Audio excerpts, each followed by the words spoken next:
यांना वंदन करतो।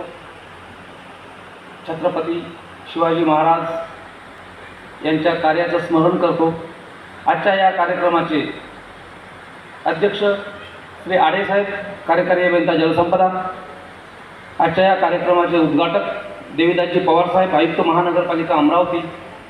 स्टेजवरील इतर मान्यवर मंडळी, शिवराज्याभिषेक समिती अमरावतीचे अध्यक्ष आणि इतर सदस्यगण, इथे उपस्थित बंधू आणि भगिनींनो, शिवराज्याभिषेक हा आपण दरवर्षी साजरा करतो। 6 जून 1974 रोजी रायगडावर महाराजांचा राज्याभिषेक झाला। राज्याभिषेकासाठी काय अडचणी आल्या, कुठून कसा विरोध झाला, राज्याभिषेकाच्या स्टेजपर्यंत जाण्यासाठी त्यांनी काय एफर्ट घेतले, हे सगळे इतिहासात नमूद आहे। ते आपल्या प्रत्येकाला माहीत असणंही अपेक्षित आहे। हा राज्याभिषेक